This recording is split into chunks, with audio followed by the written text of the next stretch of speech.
E aí, desenhista, tudo bem? Léo Oliveira aqui. Você por um acaso já se perguntou o que é preciso para começar a aprender a desenhar?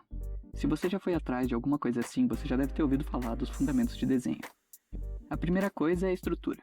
Dentro de estrutura é importante planejar o que você vai desenhar e para isso é bom fazer thumbnail. Thumbnails são desenhos bem pequenininhos que você faz algumas alternativas diferentes e depois escolhe o que ficou melhor para poder terminar e fazer uma versão definitiva. Outra coisa importante é a construção. Tudo começa com pontos, que viram linhas, que viram polígonos. E esses polígonos tridimensionalizados que viram as formas que dão a estrutura do desenho. Nas formas depois você pode colocar luz e sombra, que são os valores tonais ou tons de cinza.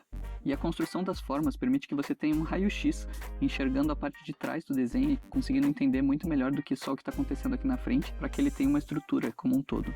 Outra coisa importante é primeiro lidar com as formas principais e depois passar para os detalhes. Aqui, por exemplo, nessa maçã eu estruturo ela com alguns círculos, depois eu faço o contorno dela, e só depois eu vou partir para os detalhes como o caule, a folha e até a minhoquinha ali no meio. E para fechar a parte de estrutura vem a linha do desenho. Eu fiz um vídeo inteiro sobre line art semana passada, se quiser dar uma olhada eu vou deixar ele aqui no card. Depois da estrutura vem a proporção. A proporção envolve a percepção e a correlação entre objetos. Por exemplo, aqui eu fiz um desenho de um lápis bem grande, só que em um dos desenhos ele é grande só por causa da perspectiva, e no outro ele é grande porque a pessoa do lado dele é pequena.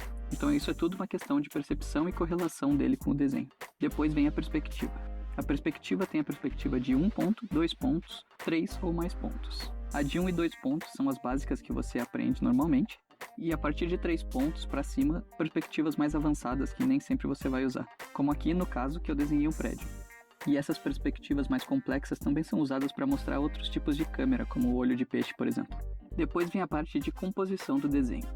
O movimento, contraste, harmonia, alinhamento e direção. Para tudo isso, a regra dos terços pode ajudar bastante. A regra dos terços é a que eu marquei em teal aqui nas thumbnails. Outra coisa que ajuda bastante são os conceitos da Gestalt, da leitura visual do objeto.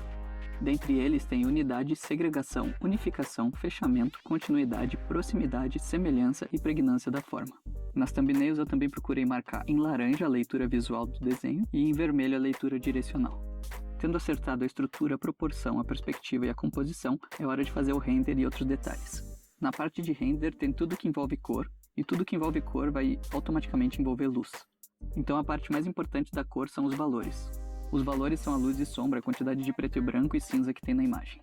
As outras duas características que a cor tem são a matiz e a saturação. Matiz é o nome da cor e a saturação é quão pura é aquela cor. Outra coisa que ajuda muito a renderizar, dar a sensação de realidade, é a colocação de texturas.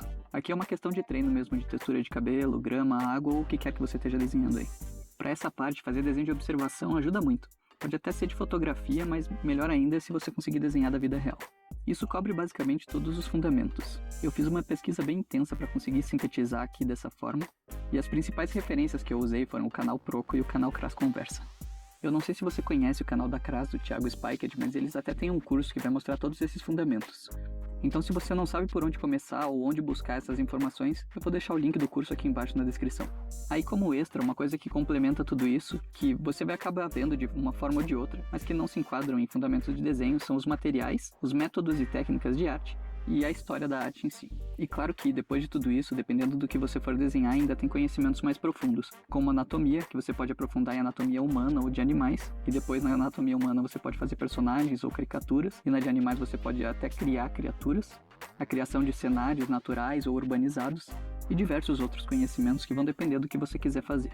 Então, só rapidamente relembrando, tem a estrutura, que tem planejamento, construção e linha, proporção com percepção e correlação, perspectiva com 1, 2, 3 ou mais pontos, composição com movimento, contraste e harmonia, alinhamento e direção, a regra dos terços e Gestalt, lembrando que Gestalt é leitura visual, render e detalhes com cor e textura, e é isso, de fundamentos é isso. Depois tem a parte avançada e de extras que eu citei aqui. O que você achou dessa forma de organizar os fundamentos? Tinha algum desses que você não sabia?